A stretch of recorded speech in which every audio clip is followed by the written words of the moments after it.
Hello नमस्कार साथियों, स्वागत है आप लोग सभी को YouTube channel bright future live में। तो साथियों, आज की क्लास को हम लोग कंटिन्यू करते हैं 191 नंबर क्वेश्चन से। तो जो पिछले की क्लास में हम लोग 190 नंबर क्वेश्चन तक डिस्कस किए थे। यह बुक जो है स्वरोजगार पब्लिकेशन का है, अंकित भाटी सर का। और आज की क्लास हम लोग कंटिन्यू करते हैं, देखते हैं बेकेलाइट जो होती है वह एक प्रकार की क्या होती है। तो सबसे पहले मैं एक बात बताना चाहता हूँ कि यदि आप मेरे चैनल पर नए विजिट किए हैं तो मेरे चैनल को ज़रूर सब्सक्राइब कर लीजिएगा। ठीक इसी तरह से वीडियो पाने के लिए साइंस, केमिस्ट्री, फिजिक्स और तो बेकेलाइट जो है वह क्या है, तो इसे हम लोग बोलते हैं इंसुलेटर। यानी कि बेकेलाइट जो होती है सो एक प्रकार का इंसुलेटर है, यानी कि रोधक की जैसा कार्य करती है। तो बेकेलाइट जो होती है वह किसके बहुलीकरण के माध्यम से बनता है, तो ध्यान दीजिएगा कि बेकेलाइट जो होती है वह फिनोल और फॉर्मल्डिहाइड के बहुलकीकरण द्वारा प्राप्त एक बहुलक है। तो क्वेश्चन ये भी पूछ सकता है कि बेकेलाइट जो से क्या है, एक बहुलक है और किसके द्वारा प्राप्त होता है, तो फिनोल और फॉर्मल्डिहाइड के बहुलकीकरण के द्वारा प्राप्त होता है। अब हम लोग बात करते हैं बेकेलाइट जो से क्या है। तो इसमें से बेकेलाइट जो होता है एक प्रकार की प्लास्टिक भी होता है, ये भी आप लोग ध्यान रखिएगा।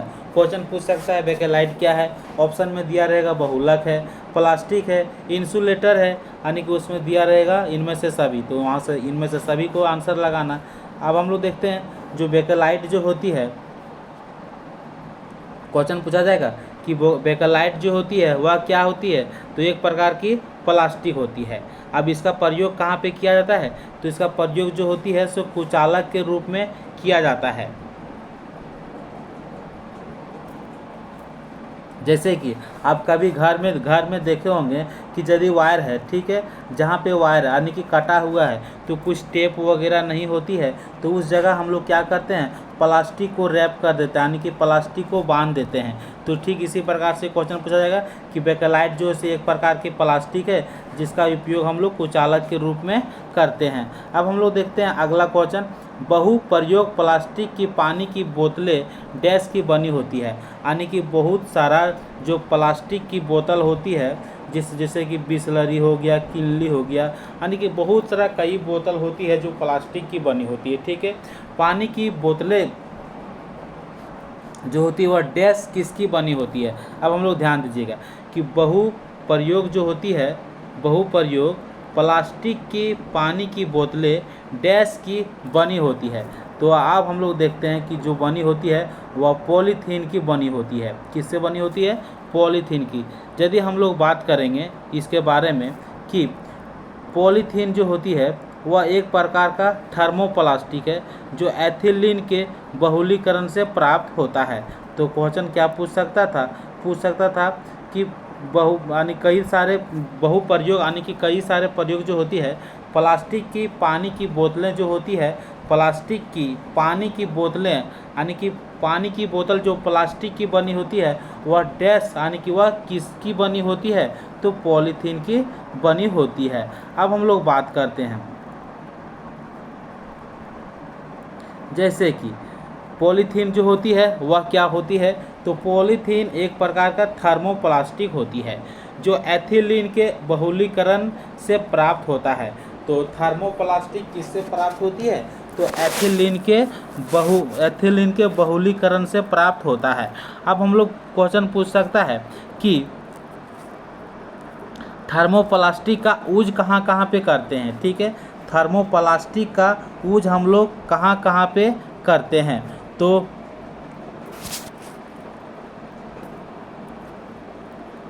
तो इसका उपयोग हम लोग करते हैं जैसे कि पाइप हो गया, तार के ऊपर जो आवरण बनता है, पैकिंग की थैलियाँ जो होती है आदि बनाने में इसका प्रयोग हम लोग करते हैं। अब हम लोग देखते हैं पहला मानव द्वारा निर्मित संश्लेषित रेशा कौन सी है। यानी कि पहला जो सबसे पहले मानव द्वारा निर्मित किया गया है वह संश्लेषित रेशा जो है वह कौन सा है, तो नायलॉन है, ध्यान दीजिएगा। ऑप्शन नंबर सी इसका सही आंसर होगा, नायलॉन के साथ। अब थोड़ा नायलॉन के ऊपर बात करते हैं कि नायलॉन की जो खोज करता था, यानी कि नायलॉन का नाम किसने दिया और कहाँ पे विकसित किया गया, नायलॉन क्या है।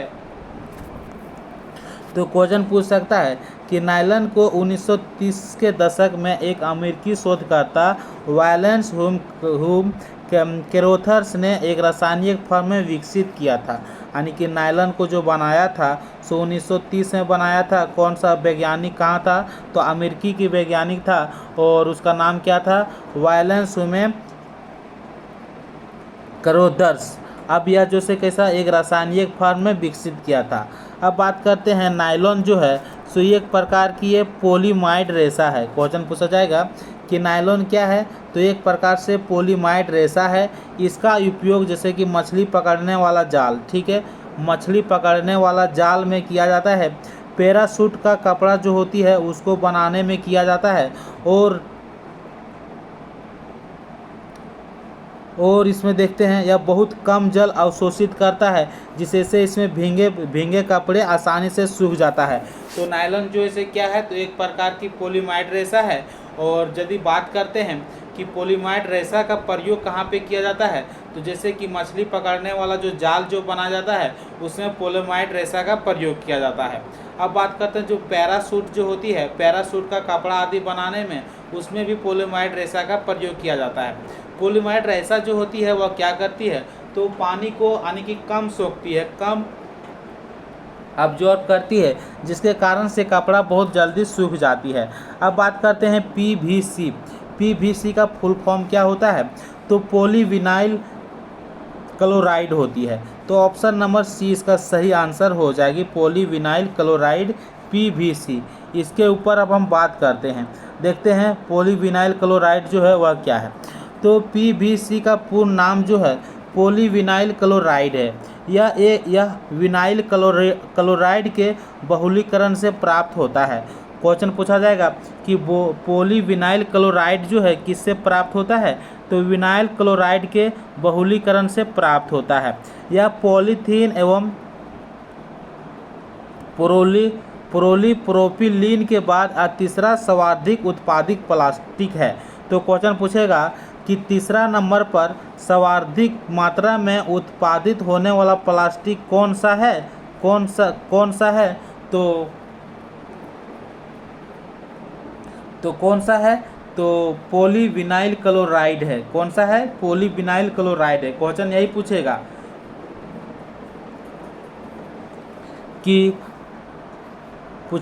कि पीवीसी जो होती है उसका पूरा नाम क्या होती है, पॉलीविनाइल क्लोराइड होती है। या किससे प्राप्त होती है, तो विनाइल क्लोराइड के बहुलीकरण से प्राप्त होता है। या पॉलीथीन और प्रोपिलीन के बाद आने के उत्पादन होने वाला तीसरा नंबर पे आता है।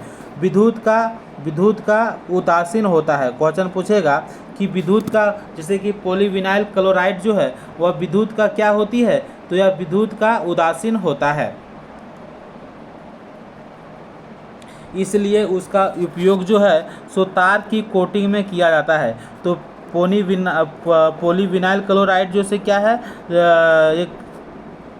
एक प्लास्टिक है और इसका उपयोग जो होती है इसे तार की कोटिंग में किया जाता है। अब हम लोग बात करते हैं निम्नलिखित में से कौन सा मानव द्वारा निर्मित यानी कि मानव द्वारा बनाया गया कृत्रिम रेशा का उदाहरण है। तो मानव द्वारा जो बनाया गया था वो रेयॉन बनाया गया है।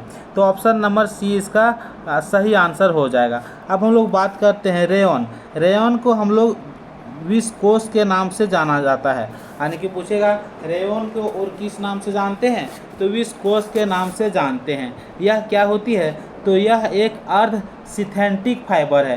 क्वेश्चन यह भी पूछ सकता है कि रेयॉन क्या है, तो रेयॉन जो है से एक प्रकार की अर्ध सिंथेटिक फाइबर है, ध्यान दीजिएगा। अब हम लोग बात करते हैं सेलुलोज से बने कृत्रिम रेशा को रेयॉन कहते हैं। तो क्वेश्चन पूछ सकता है रेयॉन किससे बनता है, ठीक है, क्वेश्चन एग्जाम में आ सकता है कि रेयॉन जो है किससे बनता है।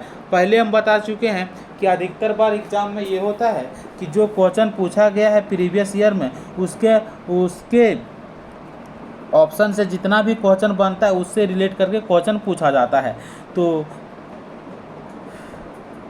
तो सेलुलोज से बने कृत्रिम रेशा को हम लोग क्या कहते हैं? रेयॉन कहते हैं। रेयॉन का उपयोग कहाँ पे करते हैं?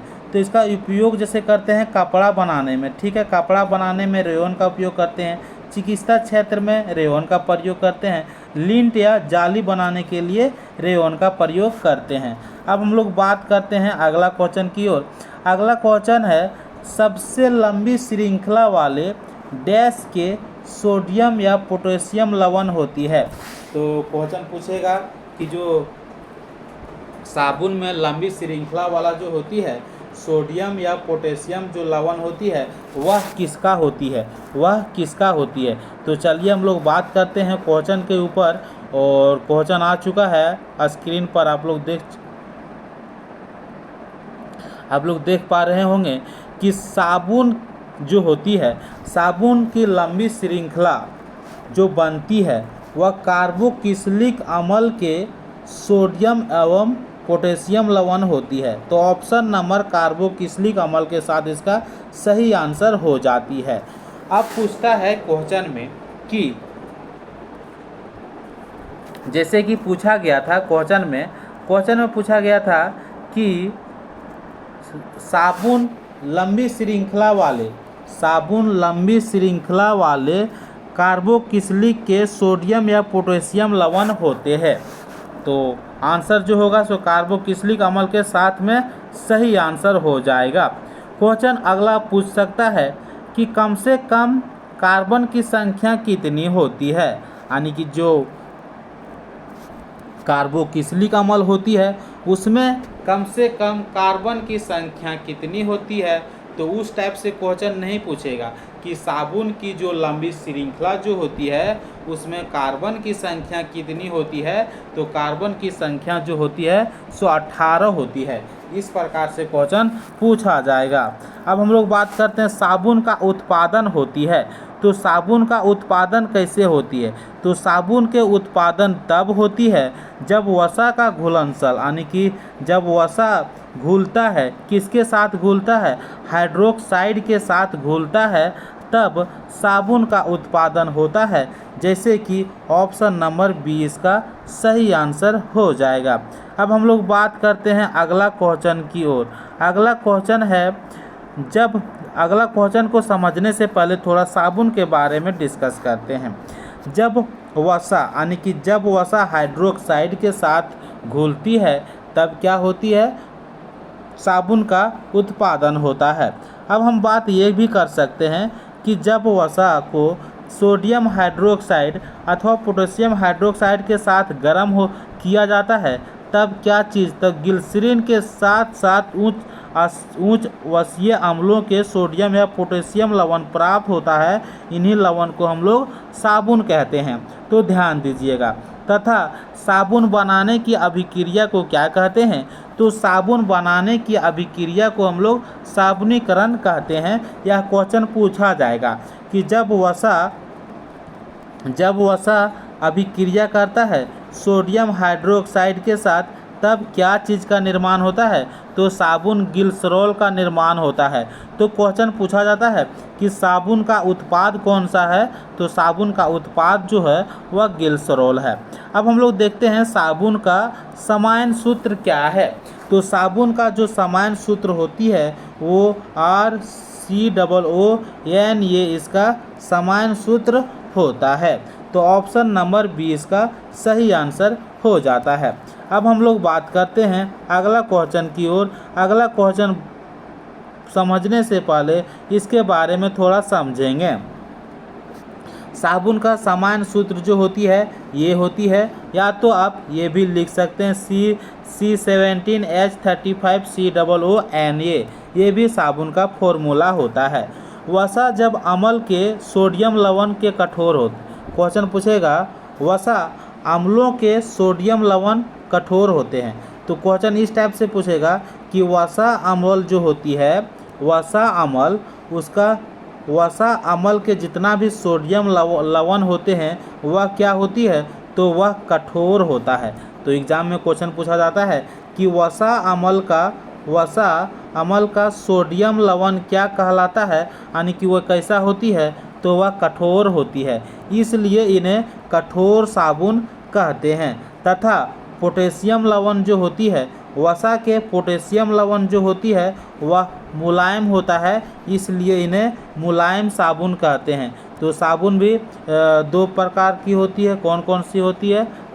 कठोर साबुन, मुलायम साबुन। तो वसा अम्ल के सोडियम लवण को हम लोग कठोर साबुन कहते हैं, और पोटेशियम जो वसा अम्ल के जो पोटेशियम लवण होता है उसे हम लोग मुलायम साबुन कहते हैं। अब देखते हैं निम्नलिखित में से कौन सा साबुन का एक सह उत्पाद है। अभी डिस्कस किए थे, क्या है? ग्लिसरीन है, ग्लिसरीन। तो ऑप्शन नंबर सी इसका सही आंसर हो जाता है। अब हम लोग बात करते हैं ग्लिसरीन। तो ग्लिसरीन जो है सो साबुनीकरण प्रक्रिया के अंतर्गत उत्पादित साबुन का सह उत्पाद है, जैसे कि अभी बताए थे। साबुन में एंटीसेप्टिक गुण निम्नलिखित में से मिश्रणों में से एक का कारण पाया जाता है। तो साबुन में एंटीसेप्टिक गुण पाया जाता है, तो वह किस मिश्रण के गुण के कारण पाया जाता है? तो चलिए, वह मिश्रण जो है सो विथिओनल है। क्या है? विथिओनल। तो विथिओनल मिश्रण के कारण साबुन में एंटीसेप्टिक गुण पाया जाता है। अब देखते हैं एंटीसेप्टिक है क्या। तो एंटीसेप्टिक जो है सो एक पदार्थ है जो बैक्टीरिया के प्रकार के रोकता है। तो क्वेश्चन पूछा जाएगा कि एंटीसेप्टिक जो है वह क्या है? तो एक प्रकार की पदार्थ है जो बैक्टीरिया के प्रकार को रोकता है, इसलिए साबुन के गुण में पाया जाता है एंटीसेप्टिक। साबुन में एंटीसेप्टिक गुण जो होती है वह किसके कारण से होती है? तो विथिओनल के कारण से होती है। अब हम लोग बात करते हैं कि विथिओनल के एंटीबैक्टीरियल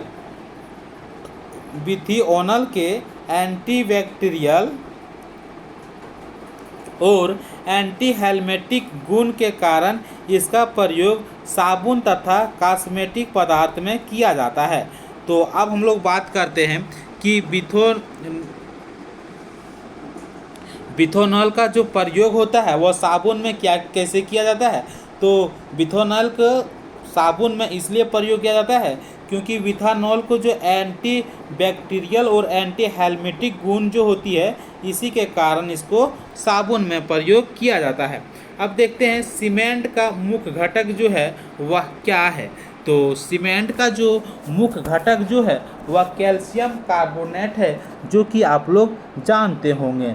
तो ऑप्शन नंबर 20 का सही आंसर हो जाता है। अब हम बात करते हैं सीमेंट से ऊपर।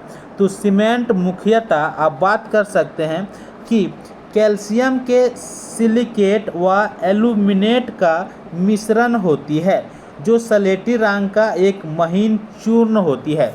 तो क्वेश्चन पूछेगा कि सीमेंट जो होती है, सीमेंट कैल्शियम के सिलिकेट व एल्यूमिनेट का मिश्रण होता है। तो कैल्शियम का सिलिकेट और एल्यूमिनेट का मिश्रण कौन होता है? तो सीमेंट होती है। सीमेंट का रंग कैसा होती है? यानी कि सलेटी रंग की होती है और महीन चूर्ण होती है। सीमेंट में अब बात करते हैं, सीमेंट में एल्यूमिना की मात्रा अधिक रहने पर शीघ्रता से जमता है, यानी कि सीमेंट जल्दी मतलब पकड़ लेता है, शीघ्रता से जम जाता है। किसके कारण? तो सीमेंट में एल्यूमिना की मात्रा जो होती है वह अधिक होती है, जिसके कारण से वह जम जाता है। तथा चूना की मात्रा जब अधिक होती है, सीमेंट में जब चूना की मात्रा अधिक होती है, रहती है, तब जमते समय क्या होती है? उसमें दरार आ जाती है, यानी कि दरार पड़ जाती है। अब देखते हैं कांच का सबसे महत्वपूर्ण घटक क्या है। तो हम लोग जानते हैं जो कांच का सबसे महत्वपूर्ण घटक है वह सिलिका है, जो कि ऑप्शन नंबर सी में देखने को मिल रहा है। कांच जो है सो क्या है? एक प्रकार की समांगी मिश्रण है। क्वेश्चन पूछेगा कि कांच किस प्रकार से मिश्रण है? तो कांच जो है सो समांगी मिश्रण है। अब क्वेश्चन पूछ सकता है कि शीशा का मुख्यतः जैसे कि सल्फाइड व कार्बोनेट के रूप में पाया जाता है। तो शीशा सल्फाइड व कार्बोनेट के रूप में पाया जाता है। तो ऑप्शन यदि क्वेश्चन पूछेगा कि शीशा किस रूप में पाया जाता है, तो सल्फाइड व कार्बोनेट के रूप में पाया जाता है। अब जो हम लोग बोलते हैं कांच जो है जैसे कि पूछेगा कांच का सबसे महत्वपूर्ण घटक क्या है, तो सिलिका है। कांच एक प्रकार का क्या है, तो समांगी मिश्रण है। किस उद्योग में कच्चे माल के रूप में चूने का उपयोग किया जाता है, तो सीमेंट उद्योग में। ठीक है, सीमेंट उद्योग में सीमेंट क्या होता है, कच्चा माल होता है। तो सीमेंट यानी कि किस उद्योग में कच्चे माल के रूप में चूने का प्रयोग किया जाता है, तो सीमेंट एक प्रकार की चूना जैसा ही होता है ना। तो क्वेश्चन पूछा जाएगा तो आंसर सीमेंट के साथ लगाना है। अब हम लोग बात करते हैं कि सीमेंट की खोज किसने किया था, तो सीमेंट का खोज किया था 1824 में जोसेफ एस्पिडिन ने किया था। अब देखते हैं सीमेंट को बनाने में, सीमेंट का निर्माण में, ठीक है, क्या क्या प्रयोग होती है। तो सीमेंट में क्या क्या मिला रहता है, तो जैसे कि इसमें चूना पाया जाता है, एल्यूमिना पाया जाता है, सिलिका पाया जाता है, आयरन पाया जाता है, मैग्नीशियम पाया जाता है, सल्फर के ऑक्साइड भी मिले रहते हैं किसमें, सीमेंट में। गर्म शीशे को जब धीमे धीमे ठंडा करते हैं तो इस प्रक्रिया को क्या कहते हैं, तो इस प्रक्रिया को एनालिंग कहते हैं। तो ऑप्शन नंबर ये इसका सही आंसर हो जाता है। अब हम लोग बात करते हैं अगला क्वेश्चन की ओर। अगला क्वेश्चन है बारूद में मुख्य रूप से क्या शामिल होती है, तो ध्यान दीजिएगा कि बारूद में जो मुख्य रूप से शामिल होती है वह पोटेशियम नाइट्रेट होती है। क्वेश्चन पूछा जाएगा कि बारूद में क्या शामिल होती है, तो पोटेशियम नाइट्रेट शामिल होती है। आगे क्वेश्चन पूछ सकता है कि बारूद सबसे पहला ज्ञात रासायनिक विस्फोट है, यानी कि जो सबसे पहला ज्ञात रासायनिक विस्फोट, क्वेश्चन पूछ सकता है कि सबसे पहला ज्ञात रासायनिक विस्फोट कौन सा है, तो वह बारूद है। इसमें बारूद में क्या क्या होती है, तो बारूद में बारूद बनता है तो सल्फर का प्रयोग किया जाता है, चारकोल का प्रयोग किया जाता है और पोटेशियम नाइट्रेट का प्रयोग किया जाता है। तो किसका जो बारूद जो होती है सो किसका किसका मिश्रण होती है, तो सल्फर का होता है, चारकोल का होता है, पोटेशियम नाइट्रेट का मिश्रण होती है। अब बात करते हैं कि बारूद का उपयोग जो से कहाँ पे किया जाता है, तो जैसे कि इसका उपयोग जैसे कि आग्नेयास्त्रों में, ठीक है, जैसे कि तोप खाने में हो गया, तोप खाना जहाँ पे विस्फोट करने वगैरह रहता है, रॉकेटों और आतिशबाजी आदि में किया जाता है। तो क्वेश्चन क्या पूछ सकता है यहाँ से लेकर कि जैसे कि क्वेश्चन पूछ सकता है कि पोटेशियम नाइट्रेट जो है वह, तब क्वेश्चन पूछ सकता है कि बारूद का उपयोग कहाँ कहाँ पे होती है, तो आग्नेय शास्त्रों में होती है, तोप खाने में होती है, रॉकेटों और आतिशबाजी आदि में किया जाता है। तो ये सब सारी ऑप्शन दिया रहेगा आपको एग्जाम की पेपर में। अब देखते हैं डायनामाइट, तो डायनामाइट का आविष्कार किसने किया था, तो अल्फ्रेड जो नोबेल है इसने डायनामाइट का आविष्कार किया था। अब हम लोग समझते हैं डायनामाइट के बारे में थोड़ा सा। डायनामाइट जो है वह नाइट्रोग्लिसरीन को किसी अकीरिय पदार्थ जैसे लकड़ी के बुरादे में अवशोषित करके बनाया जाता है। यह एक प्रकार की विस्फोटक पदार्थ है। डायनामाइट जो है वह क्या है, तो एक प्रकार की विस्फोटक पदार्थ है। क्वेश्चन इस टाइप से पूछ सकता है। अब देखते हैं आतिशबाजी में अलग अलग रंग धात्विक लवणों से निकलते हैं, अलग अलग रंग धात्विक लवणों से निकलते हैं। निम्नलिखित में से कौन सा धात्विक लवण आतिशबाजी में हरे रंग की उत्पत्ति के लिए जिम्मेवार होती है, तो जो बेरियम क्लोराइड जो होती है आतिशबाजी में हरे रंग के लिए जिम्मेवार होती है। अब हम लोग बात करते हैं जैसे धात्विक लवण ये क्या है, धात्विक लवण, तो रंग की यानी कि नारंगी रंग के लिए जिम्मेवार कौन होगी, तो कैल्शियम जिम्मेवार होती है। पूछेगा कि धात्विक लवण यानी कि नारंगी रंग के लिए कौन सा धात्विक लवण जिम्मेवार होगा, कौन सा धात्विक लवण जिम्मेवार होगा नारंगी रंग के लिए, तो होगा कैल्शियम। हरा रंग के लिए कौन जिम्मेवार होगा, तो वो होगा बेरियम क्लोराइड। नीला रंग के लिए कौन जिम्मेवार होगा, तो वो होगा कॉपर। लाल रंग के लिए कौन सा धात्विक लवण जिम्मेवार होगा, तो स्ट्रिटियम होगा। तो इस प्रकार से आप आंसर लगाएंगे। अब बढ़ते हैं RDX। RDX क्या है, तो यह भी एक प्रकार से विस्फोटक है। क्या है, यह भी एक प्रकार से विस्फोटक है। तो ऑप्शन नंबर ये इसका सही आंसर हो जाता है। अब यदि हम लोग बात करते हैं RDX के ऊपर, तो RDX का जो फुल फॉर्म होती है वह रिसर्च एंड डेवलपमेंट एक्सप्लोसिव होती है। यह कैसा होती है, तो यह एक सफ़ेद दानेदार पाउडर होती है। यह क्या होती है, विस्फोटक होती है, लेकिन एक सफ़ेद दानेदार पाउडर होती है, जिसकी खोज यानी कि जिसकी खोज हैनिंग ने की थी। तो क्वेश्चन पूछेगा कि RDX की खोज किसने की थी, तो हैनिंग ने किया था। इसे प्लास्टिक विस्फोटकों में भी प्रयोग किया जाता है, यानी कि प्लास्टिक विस्फोटक में भी RDX को प्रयोग किया जाता है। अब हम लोग बढ़ते हैं अगला क्वेश्चन की ओर। अगला क्वेश्चन है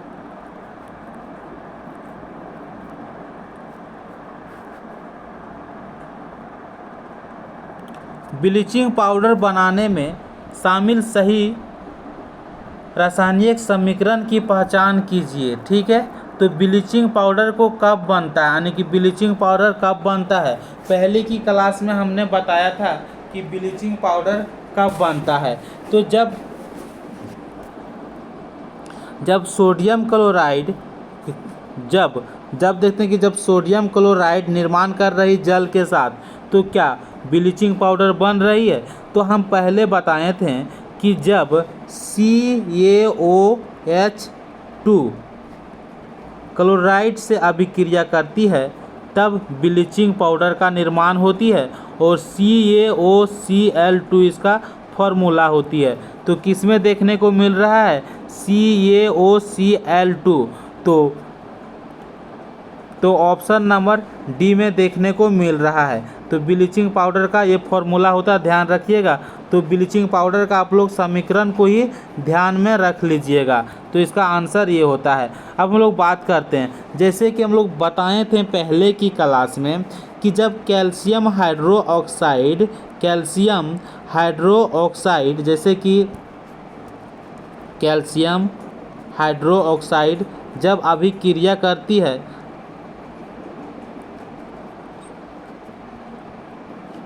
क्लोरीन गैस से, ठीक है, जब कैल्शियम हाइड्रोक्साइड पर कौन सा गैस, क्लोरीन गैस प्रभावित होती है, यानी कि प्रभावित होती है या अभिक्रिया करती है, तब ब्लीचिंग पाउडर का निर्माण होती है। जैसे कि CaOCl2 प्लस क्या होती है, जल होती है।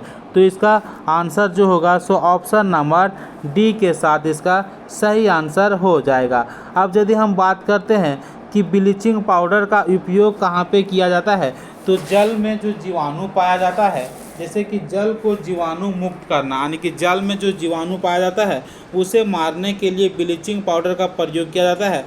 वस्त्र उद्योग आदि में भी किया जाता है। अब हम लोग बात करते हैं अगला क्वेश्चन की ओर।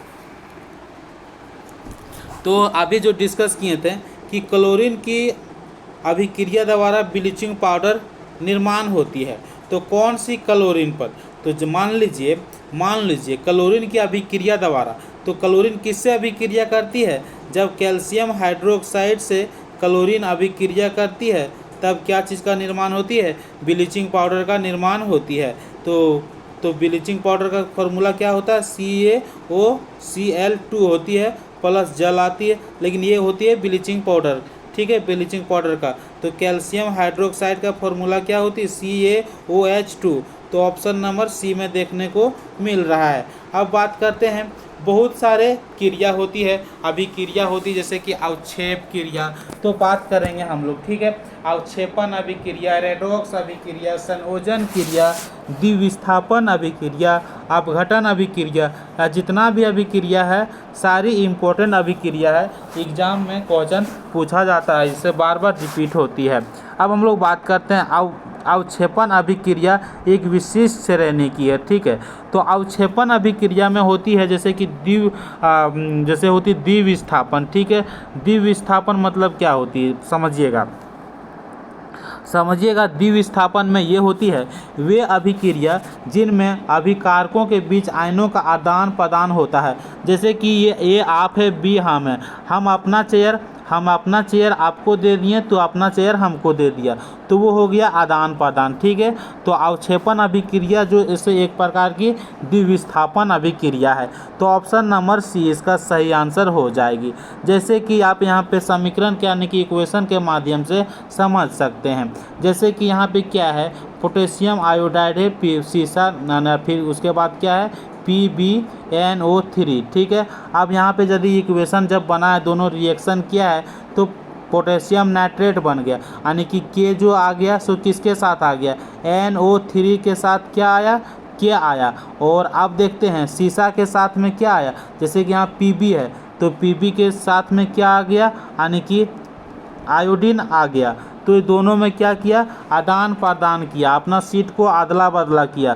तो इस प्रकार से द्विविस्थापन अभिक्रिया बनती, जिसे कि अवक्षेपण अभिक्रिया कहते हैं। अब हम लोग बात करते हैं लेड नाइट्रेट और पोटेशियम आयोडाइड के बीच अभिक्रिया डैश का एक उदाहरण है। तो बात करते हैं जैसे कि लेड नाइट्रेट, ठीक है, लेड नाइट्रेट और पोटेशियम आयोडाइड के बीच जब लेड नाइट्रेट जैसे कि PbNO3 ये होती है लेड नाइट्रेट। तो लेड नाइट्रेट जब अभिक्रिया करती है पोटेशियम आयोडाइड से तब उनके बीच का अभिक्रिया का एक उदाहरण जो होती है वह क्या बनती है। तो जैसे कि वह जो बनती है सो एक प्रकार की द्विस्थापन अभिक्रिया बनती है। अब कैसे बनती है चलिए समझते हैं।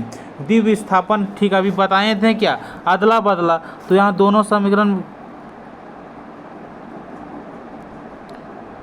यहाँ पे आप देख सकते हैं, यहाँ पे क्या हुआ, दोनों यानी संतुलित रासायनिक समीकरण के दोनों ओर समान संख्या में परमाणु होते हैं। संतुलित रासायनिक समीकरणों में जो संतुलित रासायनिक समीकरण होती है उसमें से समीकरण के दोनों ओर समान संख्या में परमाणु होती है।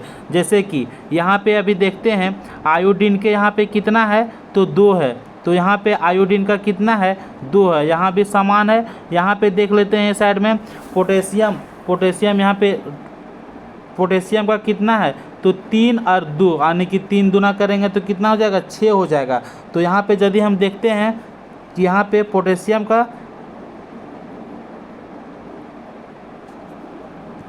यहाँ पे कहाँ पे बात कर रहे थे कि संतुलित रासायनिक समीकरणों में समीकरण की दोनों ओर समान संख्या में परमाणु होती है।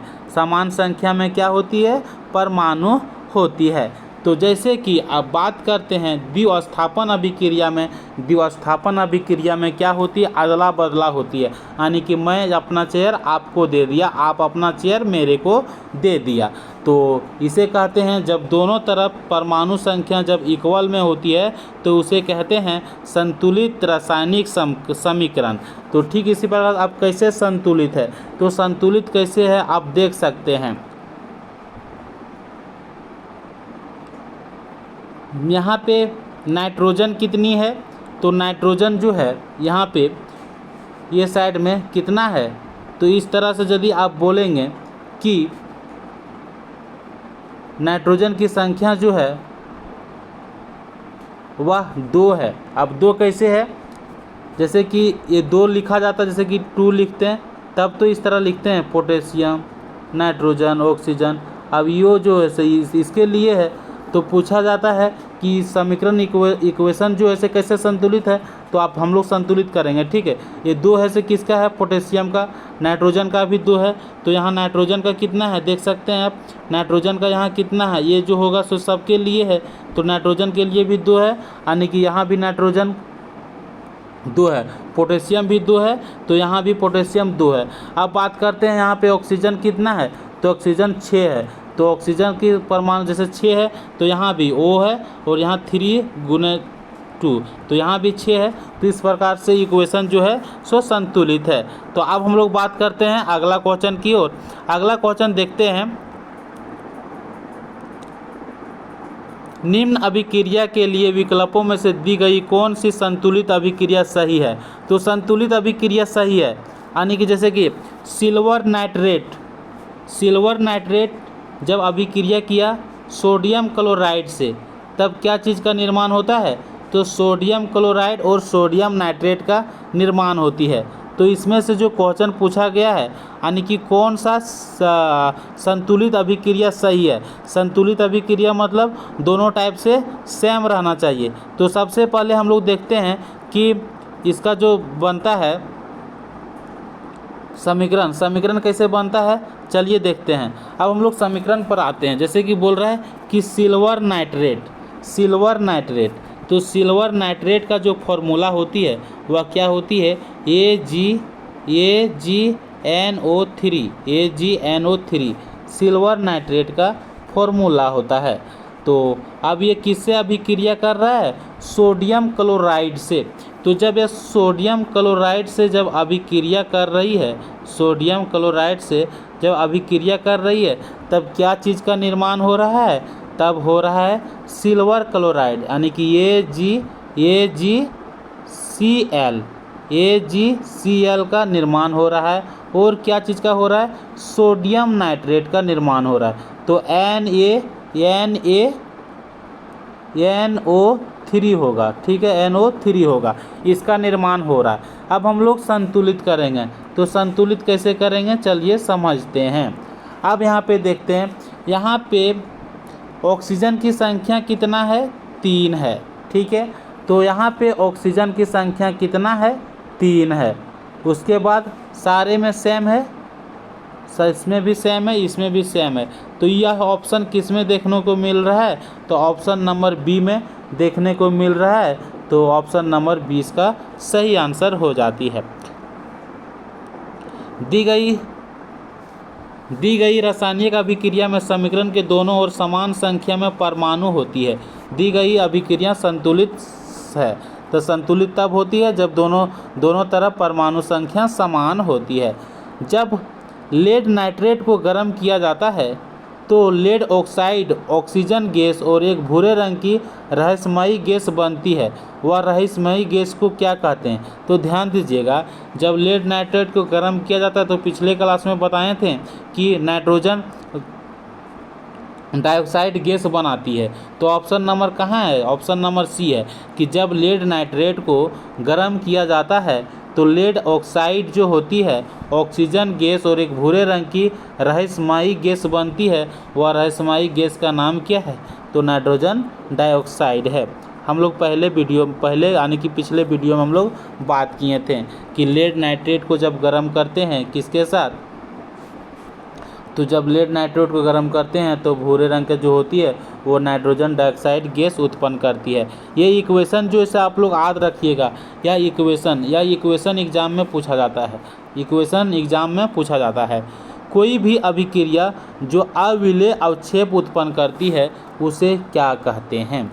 तो कोई भी अभिक्रिया जो अविलेय अवक्षेप उत्पन्न करती है उसे हमें अवक्षेपण अभिक्रिया कहते हैं। या तो बिल्कुल कोई भी अभिक्रिया है जो अविलेय मतलब वह विलेय नहीं है, ठीक है, अवक्षेप उत्पन्न करती है तो उसे हम लोग अवक्षेपण अभिक्रिया कहते हैं।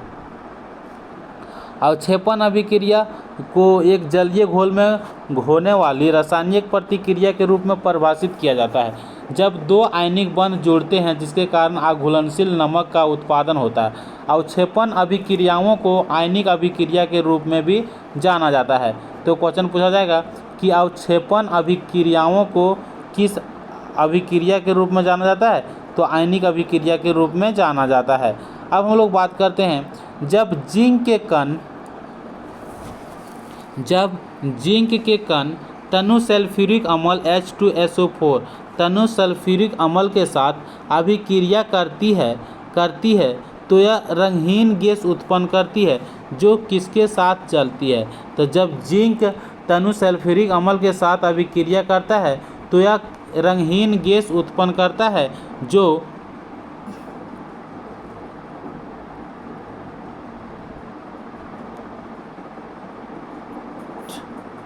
तो वह रंगहीन गैस जो उत्पन्न करती है वह क्या पूछ रहा है, उत्पन्न करती है, वह डैश के साथ जलती है। तो ध्यान दीजिएगा, वह पॉप ध्वनि के साथ जलती है। तो ऑप्शन नंबर पॉप ध्वनि इसका सही आंसर हो जाएगा। जब जिंक के कण सल्फ्यूरिक अम्ल के साथ अभिक्रिया करती है तो एक रंगहीन गैस जिसे कहते हैं हाइड्रोजन उत्पन्न होता है। तो क्वेश्चन एग्जाम में पूछ सकता है कि जब जिंक के कण तनु सल्फ्यूरिक अम्ल के साथ अभिक्रिया करती है तो कौन सा गैस का निर्माण होती है, तो हाइड्रोजन गैस का निर्माण होती है। सामान्यतः धातुओं जब अम्ल से अभिक्रिया करते हैं तो हाइड्रोजन गैस उत्पन्न करता है। तो क्वेश्चन ये भी पूछ सकता है, ये भी क्वेश्चन बहुत ही इंपॉर्टेंट क्वेश्चन है कि जब धातु अम्ल के साथ अभिक्रिया करती है तब कौन सा गैस का निर्माण करती है, तो हाइड्रोजन गैस का निर्माण करती है। तो क्वेश्चन डायरेक्ट पूछा जाता है एग्जाम में कि जब धातु अम्ल के साथ अभिक्रिया करती है तब कौन सा गैस का निर्माण करती है, तो हाइड्रोजन गैस का निर्माण करती है।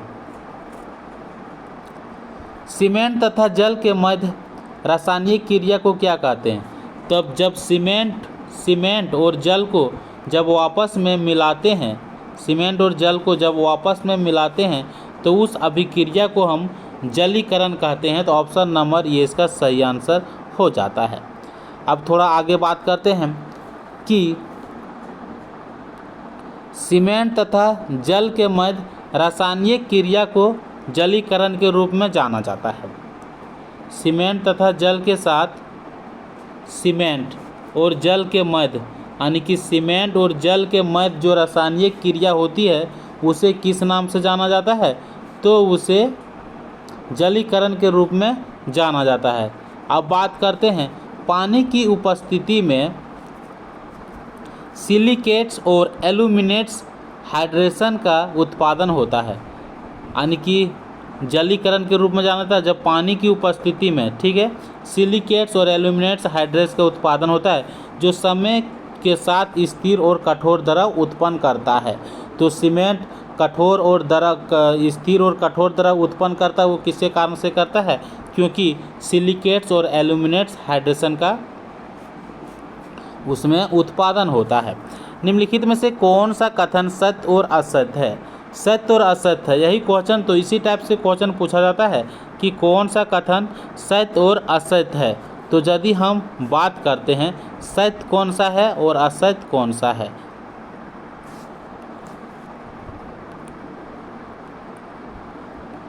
तो मान लीजिए ये मत सत्य और असत्य। तो देखते हैं, निम्नलिखित अभिक्रिया उत्क्रमणीय अभिक्रिया का एक उदाहरण है।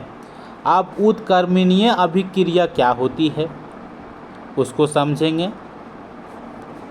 निम्नलिखित अभिक्रिया ऊष्मीय अपघटन अभिक्रिया का उदाहरण है। अब ऊष्मीय अपघटन अभिक्रिया क्या होती है उसको भी समझेंगे। ऊष्मीय अपघटन अभिक्रिया में ये होती है,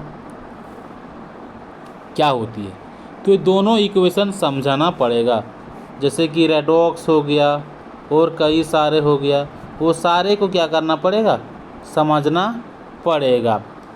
अब हम लोग देखते हैं अब कैसे समझेंगे। सबसे पहले बात करते हैं उत्क्रमणीय अभिक्रिया। उत्क्रमणीय अभिक्रिया क्या होती है, चलिए, वह अभिक्रिया जिसमें अभिकारक उत्पाद में परिवर्तित होते हैं और उत्पाद फिर अभिकारक बना देता है उसे हम लोग उत्क्रमणीय अभिक्रिया कहते हैं। जैसे कि वह अभिक्रिया जिसमें अभिकारक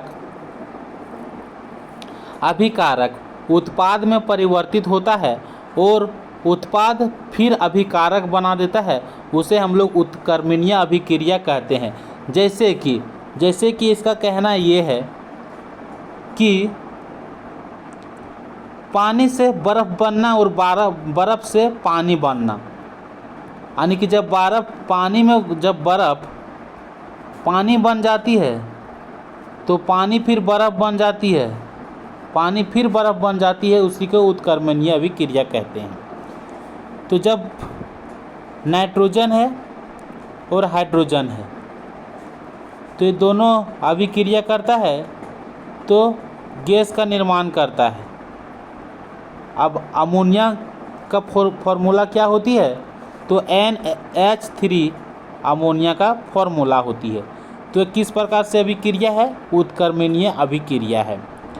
ऐसी अभिक्रिया जिसमें यौगिक को ऊष्मा देने पर वह छोटे अणुओं में टूट जाता है, यानी कि कोई अभिक्रिया होती है, एक ऐसी अभिक्रिया जिसमें यौगिक को यदि ऊष्मा देंगे, जैसे कि कैल्शियम, जैसे कि क्या है, कैल्शियम कार्बोनेट, इसको हम लोग क्या किए हैं, ऊष्मा दिए, हीट किए। कितना डिग्री पर, 473 केल्विन पर इसको हम लोग हीट किए, तब वह छोटे अणुओं में टूट गया। कैल्शियम ऑक्साइड और कार्बन डाइऑक्साइड में टूट गया। तो जब यौगिक जब टूट जाता है तो उसे हम लोग ऊष्मीय अपघटन कहते हैं। तो इसका आंसर जो होगा वह क्या होगा, निम्नलिखित अभिक्रिया में से क्या बोला था, कौन सत्य है कौन असत्य है। तो निम्नलिखित अभिक्रिया जो होती है, निम्नलिखित अभिक्रिया उत्क्रमणीय अभिक्रिया का एक उदाहरण है, तो बिल्कुल सही है। निम्नलिखित अभिक्रिया ऊष्मीय अपघटन के एक उदाहरण है, तो बिल्कुल सही है। तो ये और दोनों सत्य है। अब बात करते हैं अगला क्वेश्चन की ओर। उस अभिक्रिया को क्या कहते हैं जिसमें दो अधिक आयनों का आदान प्रदान होती है। तो जब भी हम लोग बात किए थे, जब आदान प्रदान होती है तो उसे हम लोग किस नाम से जानते हैं, तो आदान प्रदान मतलब अदला बदली, तो दो विस्थापन अभिक्रिया, तो ऑप्शन नंबर डी विस्थापन अभिक्रिया के साथ होगा। जैसे कि जब सोडियम सल्फेट बोरियम क्लोराइड से अभिक्रिया करेगी, सोडियम सल्फेट बोरियम क्लोराइड से अभिक्रिया करेगी, तब सोडियम क्लोराइड यहाँ पे क्या था, बोरियम क्लोराइड, अब हो गया सोडियम क्लोराइड और बेरियम सल्फेट, यहाँ क्या था, सोडियम सल्फेट, यहाँ हो गया बेरियम सल्फेट। यानी कि आयनों का आदान प्रदान करना वह क्या होता है, द्विविस्थापन अभिक्रिया होता है। अब लोग बात करते हैं अगला क्वेश्चन की ओर। अगला क्वेश्चन है, दी गई अभिक्रिया में उत्पन्न यौगिक ए और बी क्या होंगे। अब मान लीजिए कि दी गई एक अभिक्रिया सोडियम, यहाँ पे देखते हैं NaOH है, CH3COOH है, ये दोनों ये अभिक्रिया दी गई है। जब ये दोनों अभिक्रिया को उत्पन्न, यानी कि अभिक्रिया है, दोनों जब रिएक्ट करेगी, अभिक्रिया करेगी, जैसे कि NaOH और CH3COOH दोनों अभिक्रिया करेगी, तो जब यहाँ पे उत्पन्न जो होगा वह क्या क्या होगा। तो ध्यान दीजिएगा कि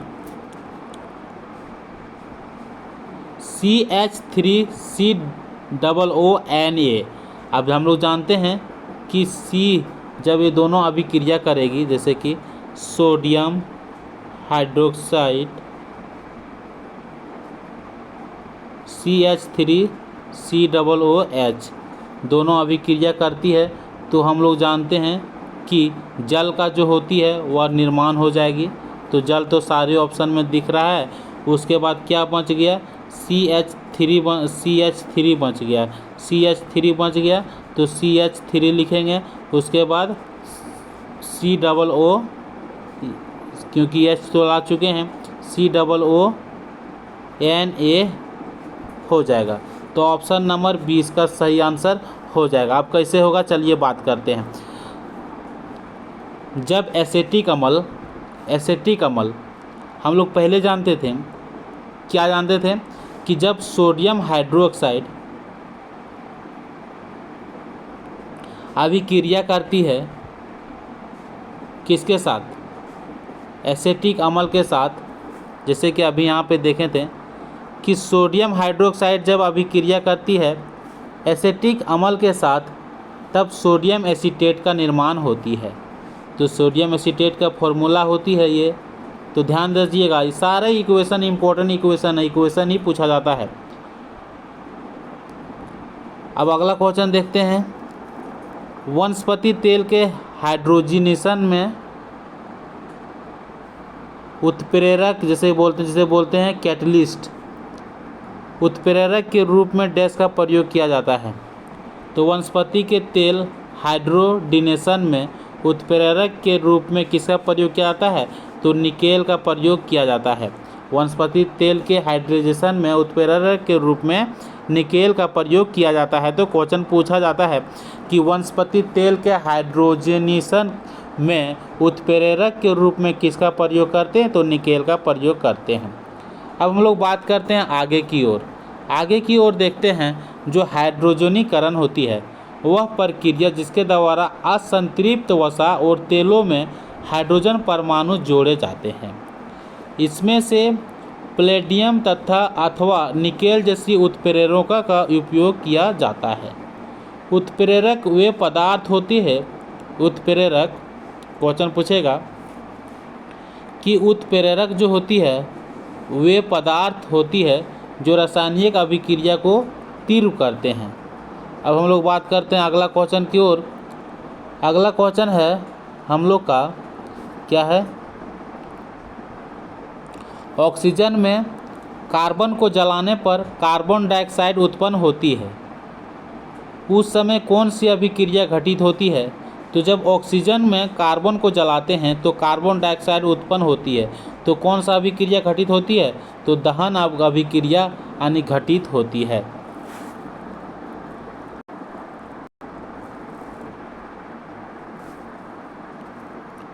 अब हम लोग बढ़ते हैं अगला क्वेश्चन की ओर। अगला क्वेश्चन है, जब ऑक्सीजन की उपस्थिति में कार्बन को जलाया जाता है तब दहन की अभिक्रिया होती है। इस अभिक्रिया में कार्बन डाइऑक्साइड उत्पन्न होती है। अब हम लोग बात करते हैं अगला क्वेश्चन की ओर। जल के साथ कैल्शियम ऑक्साइड की संयोजन अभिक्रिया के फलस्वरूप इनमें से कौन सा उत्पाद बनता है? तो जल के साथ कैल्शियम ऑक्साइड की संयोजन अभिक्रिया के फलस्वरूप, यानी कि जल के साथ H2O के जल के साथ कैल्शियम ऑक्साइड की जब संयोजन होती है तो उस अभिक्रिया के फलस्वरूप इनमें से कौन सा उत्पाद होती है? तो हम लोग पहले जानते हैं कि जल के साथ यदि कैल्शियम ऑक्साइड की अभिक्रिया होती है तो वह अभिक्रिया जो होती है वह संयोजन अभिक्रिया कहलाती है। ठीक है, लेकिन यहाँ पे कौन सा क्या उत्पादन होगी? तो यदि जल के साथ कैल्शियम ऑक्साइड यदि अभिक्रिया करती है, कैल्शियम ऑक्साइड की संयोजन अभिक्रिया होती है तो क्या होगी? तो कैल्शियम हाइड्रोक्साइड उत्पन्न होगी। कैसे होगी? अब चलिए बात करते हैं। देखिए, जब कैल्शियम ऑक्साइड, ठीक है, कैल्शियम ऑक्साइड अभिक्रिया किसके साथ करेगी?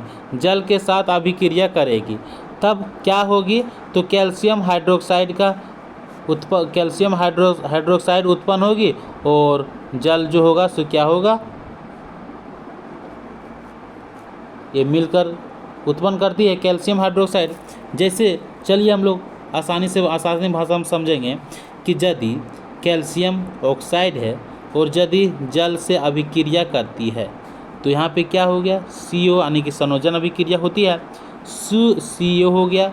अब देखते हैं OC यानी कैल्शियम हो गया। अब बच गया OH,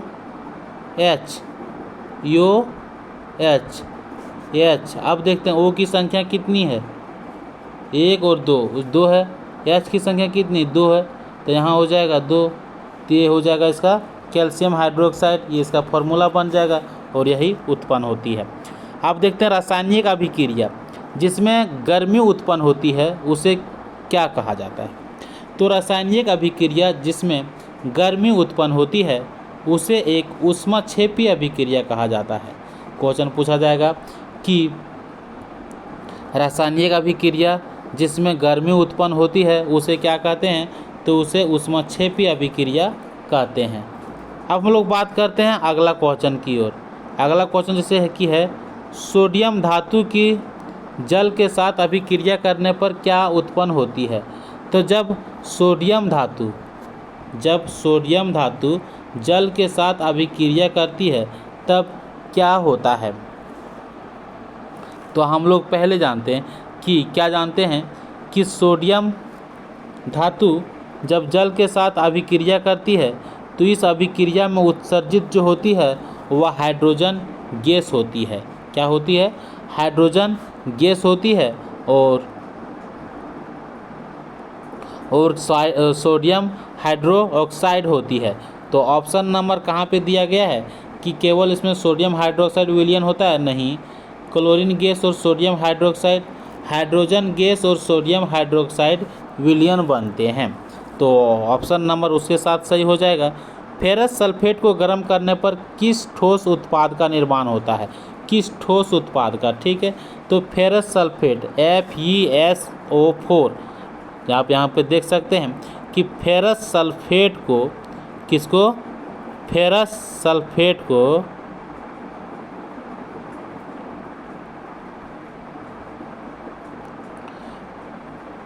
सल्फेट को गर्म करने पर जल को खो देता है और यह फेरिक ऑक्साइड, सल्फर डाइऑक्साइड और सल्फर ट्राइऑक्साइड में विघटित हो जाता है। तो क्वेश्चन क्या पूछा गया था कि क्वेश्चन पूछा गया था कि फेरस सल्फेट को गर्म करने पर किस ठोस उत्पाद का निर्माण होता है? तो फेरिक ऑक्साइड का निर्माण होती है। अब हम लोग बढ़ते हैं अगला क्वेश्चन की ओर। अगला क्वेश्चन है, गर्म करने पर फेरस सल्फेट जल को खो देता है। फेरस सल्फेट को जब गर्म करते हैं तो जल को खो देता है और यह फेरिक ऑक्साइड जिसका फॉर्मूला होता है Fe2O3, ये फॉर्मूला इम्पोर्टेंट है, क्वेश्चन पूछा जाता है कि फेरिक ऑक्साइड का फॉर्मूला क्या होती है? सल्फर डाइऑक्साइड और सल्फर ट्राइऑक्साइड में विघटित हो जाती है। तो फेरस सल्फेट को गर्म करने पर किस में विघटित होती है? फेरिक ऑक्साइड, सल्फर डाइऑक्साइड और सल्फर ट्राइऑक्साइड। अब बात करते हैं अगला क्वेश्चन की ओर। अगला क्वेश्चन है, निम्नलिखित में से कौन सी एक अवक्षेपण अभिक्रिया है? तो अवक्षेपण अभिक्रिया, तो चलिए कल की वीडियो यहाँ से स्टार्ट करेंगे, आज यहीं समाप्त करते हैं। अब हम लोग मिलते हैं नेक्स्ट वीडियो में।